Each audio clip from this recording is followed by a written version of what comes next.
सभी साधक बंधु बांधव,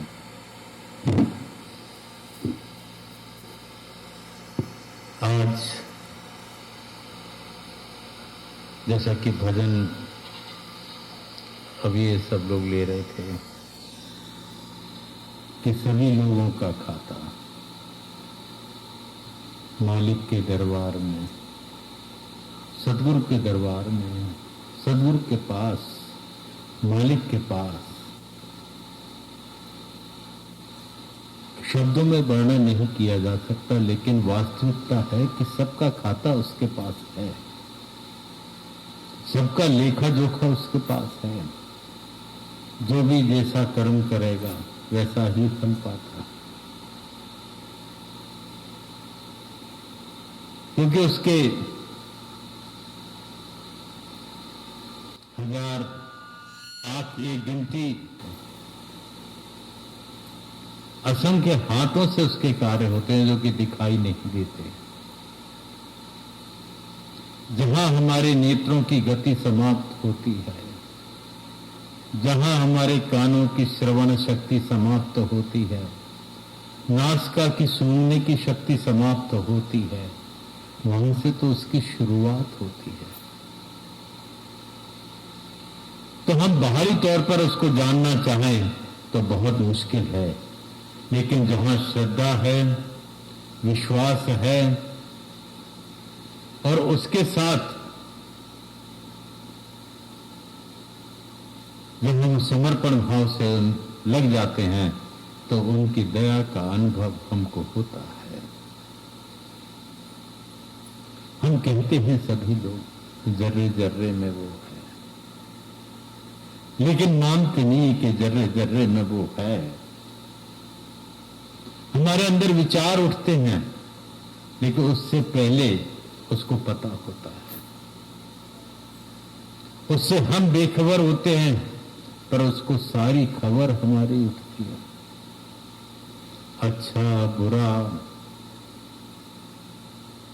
मुंडन में व्रत लगते हैं, और कोई व्रत ऐसा भी होता है जिसमें कोई ख्याल नहीं उठना चाहिए। इवन यहां तक कहते हैं कि जो नार बनती है उसको भी निगलना नहीं चाहिए, वो भी बाहर। चिंतन ये तो सब कुछ है। बाहरी तौर पर किसी को हिचकी आना शुरू होती है, एक प्रतीक के रूप में एक सिम्टम पैदा होता है। हिचकी आई तो हम सब लोग क्या कहते हैं कि कोई याद कर रहा है।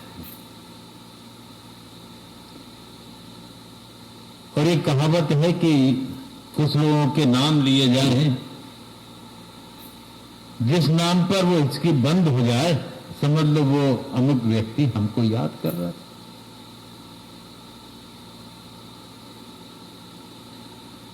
तो सोच का बड़ा प्रभाव पड़ता है, और ऐसा हो भी जाता है कि जब नाम लेते हैं तो बाय द वे वो नाम अगर बीच में आ गया तो हमारी इसकी बंद हो जाती है, और हम अवगत हो जाते हैं कि फलाना इंसान हमको याद कर रहा है। या उसने याद किया जिसको हम देख नहीं रहे हैं,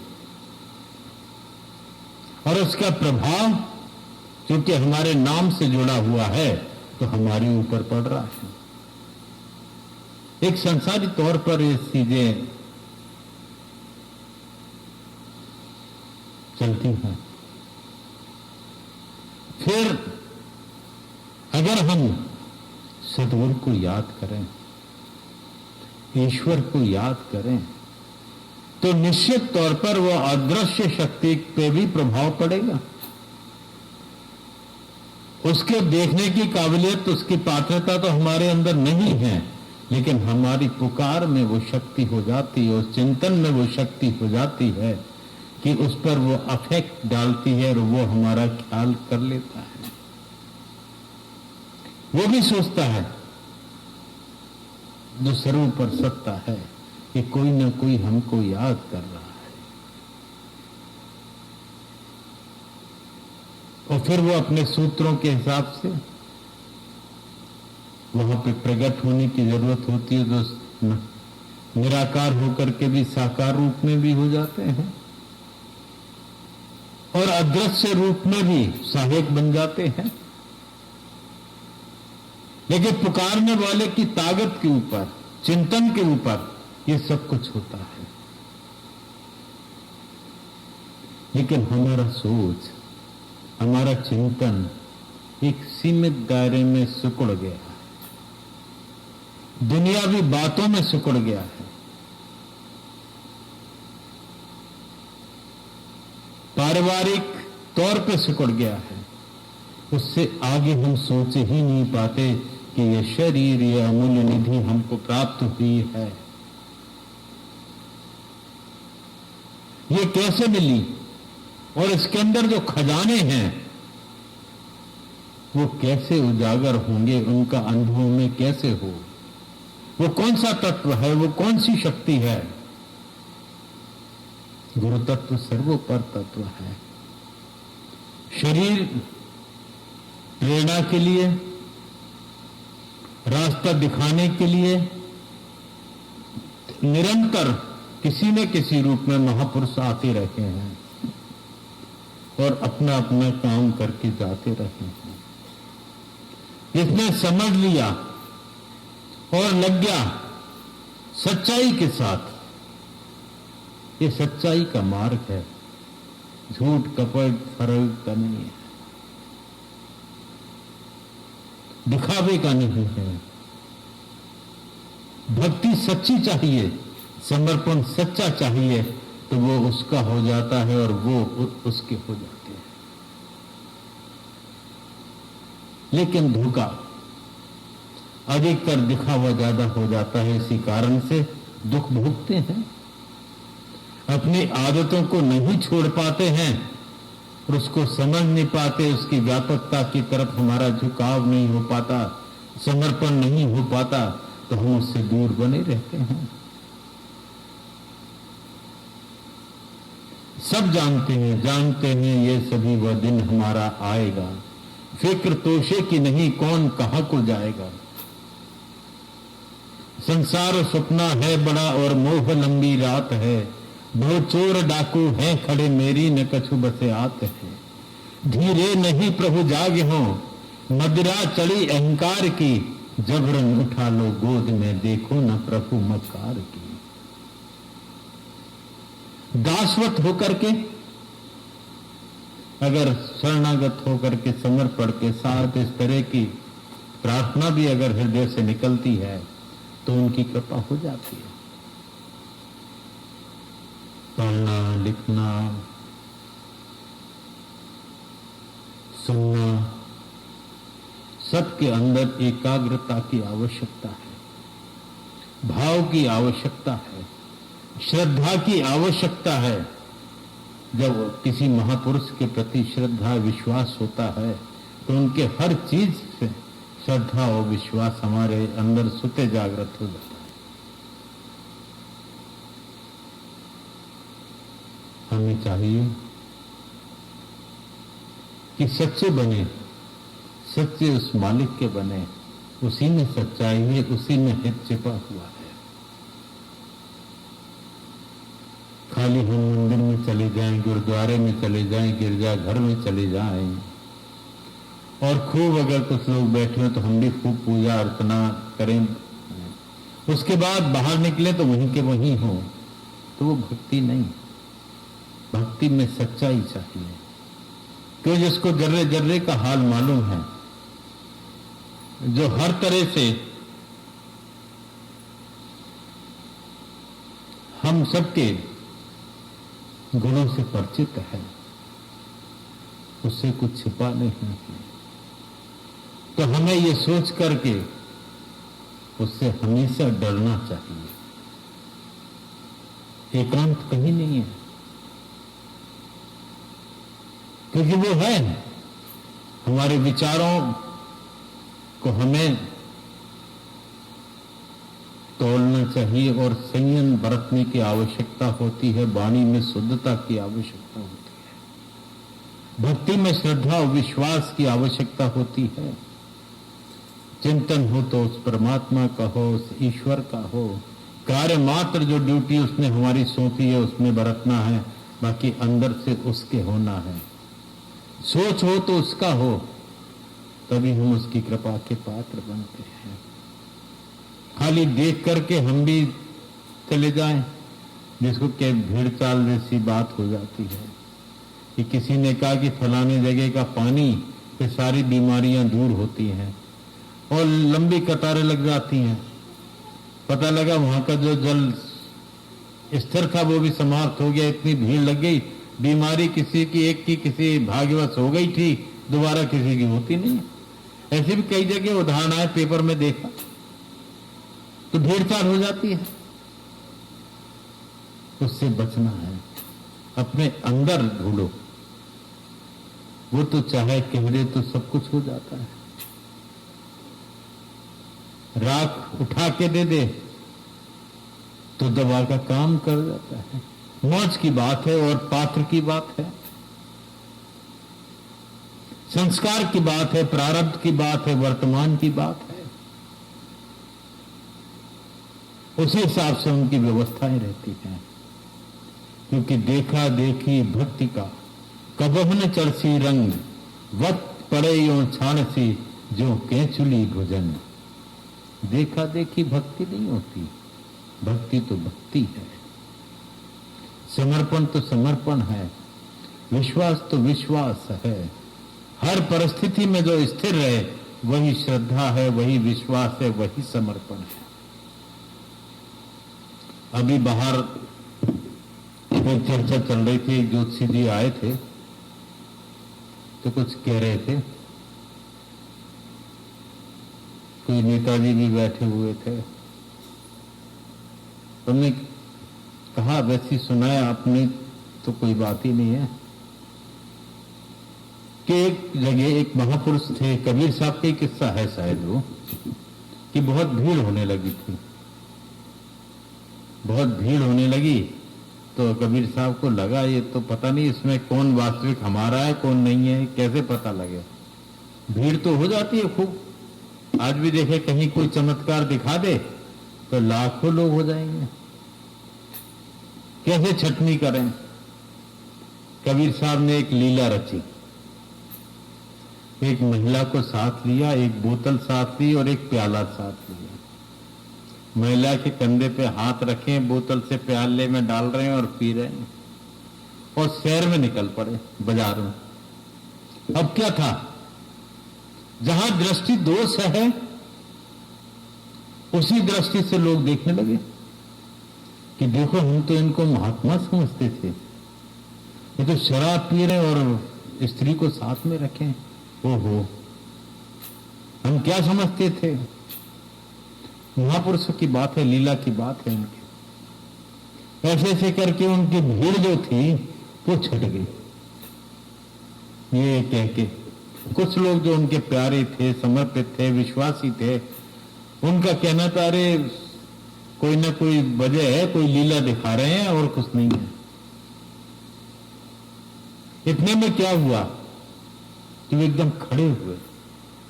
वो खड़े होकर के जो बोतल थी उन्होंने उसका सब कुछ नीचे उड़ेल दिया। अब एकदम जो उनके खाए उनको महाराज एकदम ये क्या हुआ, अरे भाई उसके कंधे से हाथ भी उठा दिया और वो सब गंभीर हो गए। ये जगन्नाथपुरी के मंदिर के पुजारी के कपड़ों में आग लग गई आरती करते समय, तो उसको मैंने बुझाया। लोग अचंभित हो गए, कहां जगन्नाथपुरी थी और कहां ये थे। पता किया गया और मालूम पड़ा कि कबीर साहब के स्वरूप में कोई वहां प्रकट हुए और पुजारी के कपड़ों में वास्तविक में आग लगी थी और वो पानी से बुझाई उन्होंने। तो लीला महापुरुषों की पता नहीं लगती। हम दृष्टि से देखते हैं, किस दृष्टि से देखते हैं, किस प्रकार सोचते हैं, पर सच्चे तो सच्चे ही होते हैं, वो तो रहेंगे साथ में। तो अपने आप जो उनकी इच्छा थी वो भी बन गया काम, और उधर वास्तविकता में जहां जरूरत थी वहां भी उन्होंने रक्षा कर दी। एक महात्मा जी का किस्सा है। वो किसी के यहां नौकरी करते थे और ध्यान में भी बैठ जाया करते थे। एक बार वो जो मालिक थे वो थे नहीं, दुल्हन दास जी की नहीं का है शायद, एक बार बुल्ले साहब या जगजीवन साहब कहते थे, बुल्ले साहब कहते हैं। तो वो एक ध्यान में बैठे हुए थे, इतने में वो मालिक पहुंच गया। तो उसने देखा कि ये तो काम चोर है, कुछ काम नहीं कर रहे हैं और ये बैठे हुए हैं। लात से प्रहार कर दिया, एकदम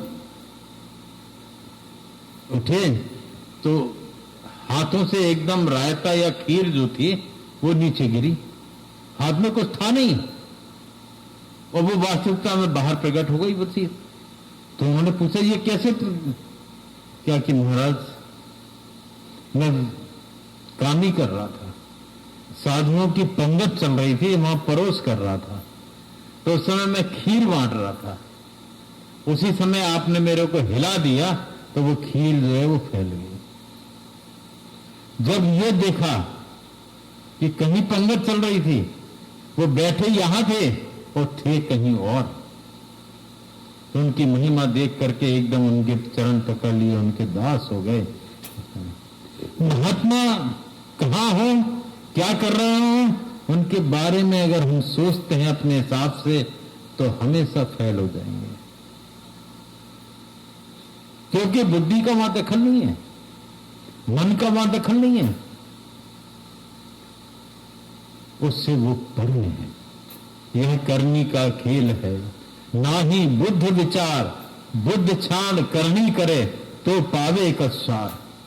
तो वास्तविकता का अनुभव हम कर पाते हैं। हमारे क्षेत्र में तो सभी बुद्धिमान होते हैं और हर क्षेत्र में बुद्धि का दखल करते हैं। अपने को जाने क्या समझते ऐसे लोग भी होते हैं। वो अग्रवाल साहब कई बार कहते हैं, वो पता नहीं कौन सा 2.5 क्या 1.5 अकल, मतलब व्यक्ति ऐसा सोचता है कि सारी दुनिया में मेरे में 1.5 अकल है, सारी दुनिया में आधी अकल है, सबसे ज्यादा मेरे के अंदर, इसी में चल रहे हैं। और पता नहीं जिसने अपने को अकल भी दी है उसके बारे में भी ऐसा सोच लेते होंगे। वो जरा सी ठोकर लगती है आदमी चला जाता है, कहां से आया कहां गया। ये चेतना हम प्रणाम किन्हीं को करते हैं, कब तक करते हैं? जब तक उनके अंदर वो चेतन तत्व मौजूद है, वो जीव वो आत्मा मौजूद है, हम नतमस्तक होते हैं, सब कुछ करते हैं। और जब वो चेतना निकल जाती है, शरीर पड़ा रह जाता है, तो फिर क्या करते हैं? सोचते हैं जल्दी से जल्दी इसको ठिकाने लगाओ, कहीं कोई बीमारी ना फैल जाए। शरीर में कब तक है ये सब? जब तक वो चेतन तत्व है। हम सबकी दशा वही है, उसी से हम चल रहे हैं, उसी से सब कुछ है, लेकिन हम सोच नहीं रहे। समय तो निकला जा रहा है, निकलता चला जा रहा है। बचपन, युवावस्था, वृद्धावस्था, और यहां तक हो जाता है कि संतान आती है, खुशियां मनाते हैं और तुरंत चली जाती है, वो दुख में बदल जाती है। आयु का कुछ भरोसा। उन सब से बच करके हमें चलने की आवश्यकता है, अपने आप को पहचानने की आवश्यकता है। जो शरीर हमें मिला है, अमूल्य निधि जो मिली है, उसको जानने की आवश्यकता है। गुरु उपदेशानुसार हमको जो मंत्र मिला हो वो चैतन्य होता है, और फिर जिनके अंदर वो शक्ति जागृत हो गई है, उनको तो नहीं पता, लेकिन वो जो भी कार्य करते हैं, जो कुछ वाणी का इस्तेमाल करते हैं, जो कुछ कहते हैं, उसके अंदर वो शक्ति प्रभावित होती है। वो तो नहीं समझते, लेकिन शक्ति जाती है। साधकों को कभी भी किसी के बारे में ऐसे विचार नहीं लाना चाहिए जिससे कि उसकी हानि हो। उनके तो सब हैं, तो हमारे भी सब हैं। संस्कारों के कारण, प्रारब्ध के कारण, और पता नहीं किसका क्या लेन देन है, उस कारण कई उतार चढ़ाव आते हैं। वो हमें नहीं पता होते हैं। हम भी कुछ करके आए हुए तो सुनना पड़ता है, क्योंकि हमने भी सुनाया होगा। तो हमारे अंदर सब्र होना चाहिए, साधक के अंदर भी।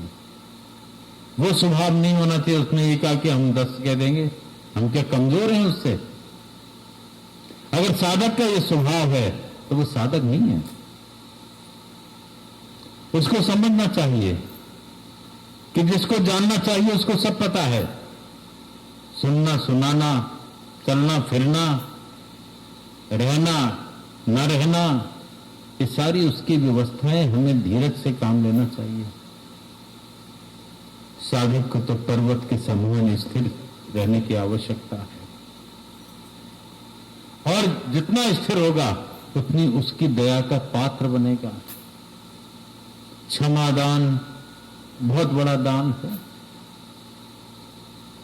उससे बड़ा कोई दान नहीं है। अगर हम किसी को क्षमा करते हैं, कई बार बाबा, अब वो एक किस्सा और ध्यान आ गया। एक नाथ जी महाराज स्नान करने जाते थे, तो एक मौलवी जी ऊपर एक मकान पे उनके टाइम पे खड़े हो जाते थे। जब वो जाते थे तब तो कोई बात नहीं, जब नहा करके लौटते थे ऊपर से वो कुल्ला कर देते थे उनको। वो फिर नहाने जाते थे, फिर वो लौटे तो फिर कुल्ला कर दिया। एक बार तो हद हो गई कि बेचारे 108 बार नहाने गए और उसने 108 बार कुल्ला कर दिया। उन्होंने कुछ नहीं कहा। कितना बड़ी बात है। जब कुछ नहीं कहा तो उस मुल्ला के, मौलवी के अंदर परिवर्तन आया कि निश्चित ये अल्लाह ताला के दूत हैं, महापुरुष हैं। आदमी को जरा सा कुछ कह दो, जरा सा कुछ तो सहनशीलता है ही नहीं कि कैसे कह दिया, ये बातें होने लगेंगी। वो महापुरुष ने, सुनो कितनी बड़ी बात है कि 108 बार तो 108 बार स्नान किया, लौटे तो उसके अंदर हृदय परिवर्तन हो गया और नीचे उतरा और एकनाथ जी महाराज के चरण पकड़ लिए, समर्पित हो गया कि आप सच्चे महापुरुष हैं। उसको अनुभव करा दिया उन्होंने कि मेरे से बहुत गलती हुई, मैं इतने दिन से आपको परेशान करता रहा। उनका अरे नहीं, तुमने तो अच्छा काम किया। क्या कह रहे हैं? तुमने तो अच्छा काम किया कि तुम्हारी वजह मेरी तपस्या, मेरा भजन 108 बार जाकर के मैंने गंगा जी के स्नान किए और उसका लाभ मुझे मिला, और उन्हीं की कृपा से तुम्हारे अंदर परिवर्तन आया। ये नहीं उनको तेजी आ गई हो, खूंखार हो गए हो, चिल्ला पड़े हो और उसको बुरा भला कहो, ये नहीं। ये गुण महापुरुषों के होते हैं, महान आत्माओं के होते हैं, महान लोगों के होते हैं। इतनी बड़ी चीज तो बहुत मुश्किल है, पर फिर भी अपन कुछ अंश तो उसमें से लें और धैर्य का परिचय दें। वैमनस्यता, अधीरता, ईर्ष्या, द्वेष, इनको निकाल करके फेंके। प्रेम का बीज बोएं, प्रेमी बने, भक्त बने। इतने ही गुण ले लें तो बहुत बड़ा काम बन जाता है। उतने बड़े धैर्य हम नहीं कर सकते, पर इतना ही उनकी कृपा का लाभ हमें मिल जाए तो बहुत बड़ी बात है। हम निरंतर सत्संग करते हैं, भजन करते हैं, फिर भी हमारे अंदर धैर्य नहीं है, संयम नहीं है। इसकी बहुत आवश्यकता है। सच्चे साधक बने, सच्चे अनुयायी बने उस परमात्मा के, ईश्वर के, तो निश्चित वो निरंतर हमारे साथ रहेगा और उसकी दया रूपी कवच निरंतर हमारी रक्षा करेंगे। यही कहा जाए कि वास्तविक इन बातों को अगर हमने समझ करके चलेंगे, थोड़ा बहुत मानेंगे, ज्यादा मानने तो हम नहीं कह सकते, तो भी उसकी कृपा के हम पात्र बनेंगे, क्योंकि वो तो उसको तो देख नहीं सकते, उसको समझ नहीं सकते। उसके भेजे हुए जो भी कोई दूत हैं, हम भी नहीं, आप सब भी उसके भेजे हुए दूत हैं, उसी की मौत से। तो आपस में उन सब बातों को समझ करके और चलें तो निश्चित तौर पर उसकी कृपा सदैव हम पर बनी रहेगी।